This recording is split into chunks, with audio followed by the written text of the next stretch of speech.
Hello, this video is a reminder of the consonant sounds in cued articulation, as hopefully a refresher for those of you that know them, or a brief introduction for those of you who haven't come across it yet. So this is it, cued articulation. It's a system of hand cues to help children with their individual speech sounds, and it is by a speech therapist called Jane Passy. It's been around for quite a long time. It's nice and simple to learn once you get the hang of why each sound is as it is.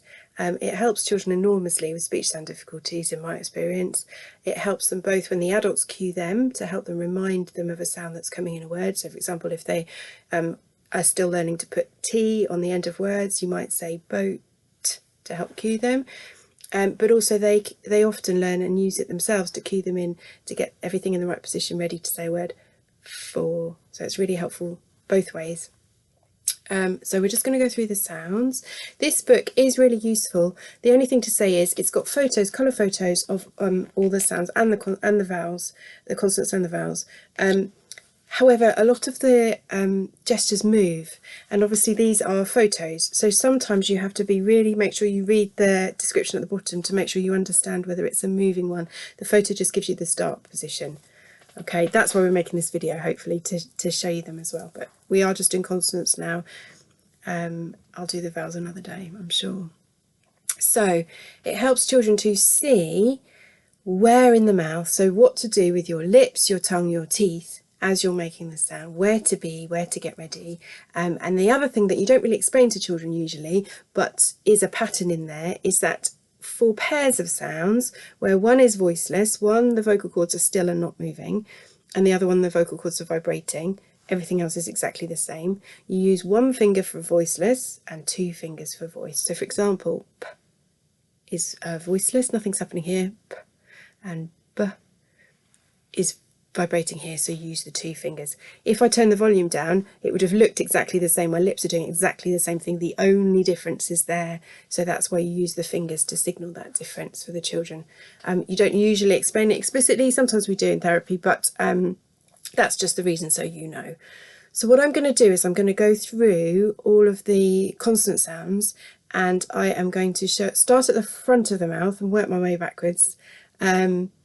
Show you how they're all made, and we will talk about a few of them as we go along. Okay, so we're going to start at the front with our lips, and we're going to start with a w, w. So my fingers are bunched to mirror my lips, and then this is a moving sound. My lips move, they release as I'm making the sound w. So does my hand. When, Wendy, Wednesday.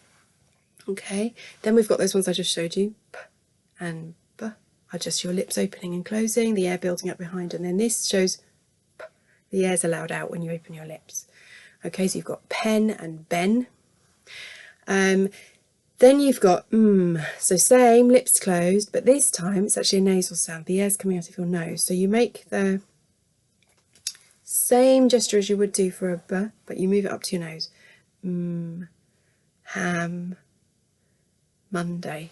That one doesn't move. So while you're making the sound, you just stay still. You don't release anything. Your lips don't open during the sound like they do with p and b. So it stays still. Monday. Ham. Okay.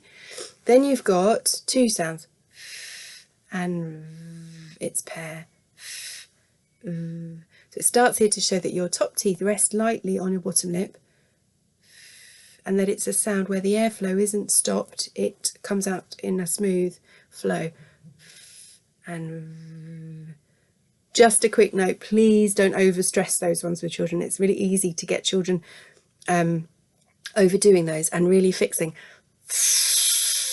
But actually, if you do, you get a very unnatural sound, and also it's really hard to get out of it into the next. So if you're trying to say four and you've gone four, the child has, then it's really hard for them to get into the rest of the word. So if you're modelling it with a really gentle position there, just really gentle teeth resting on your lips, not overdoing those rabbit teeth that we often talk to them about. That's really helpful.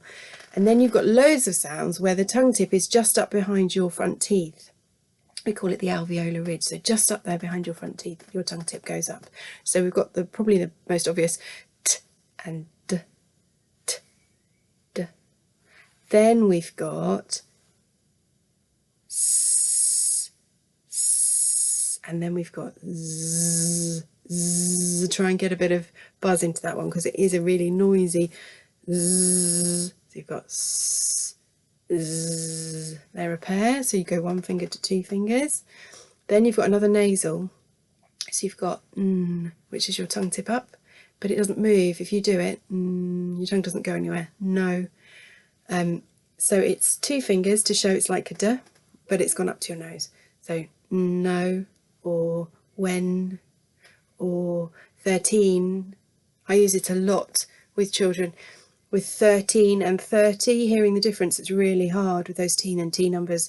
So actually I use the cue articulation gesture for N a lot with children to help them work out the numbers, because sometimes then they get the maths wrong when it was nothing to do with the maths, it was about just not hearing.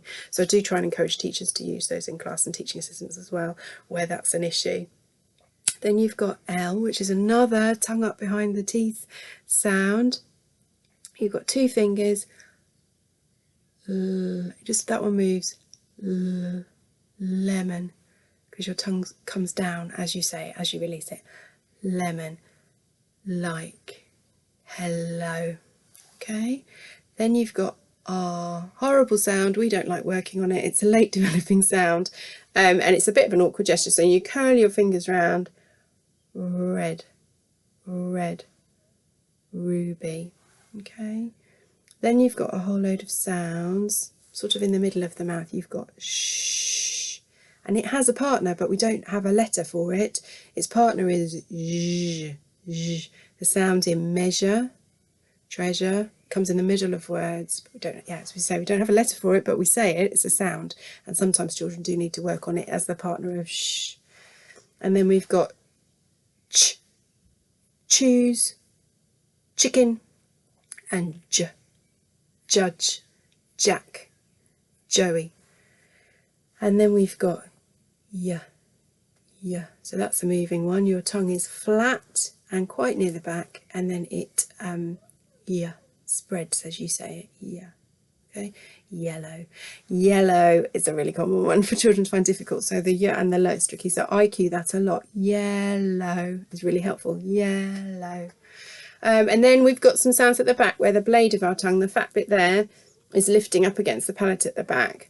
So that's why we go here for our gestures to show it's at the back.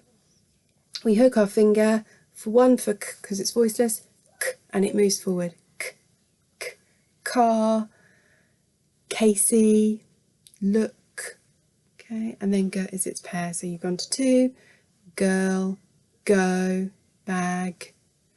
And then there's one more. There's the sound that's at the end of words. So this one isn't a moving one. So you swap over. So your dominant hand goes back to g, but this time your other hand goes to do an n, because it's a nasal sound. So it's got your tongue in that position for g, but it's coming out of your nose. So you've got ring.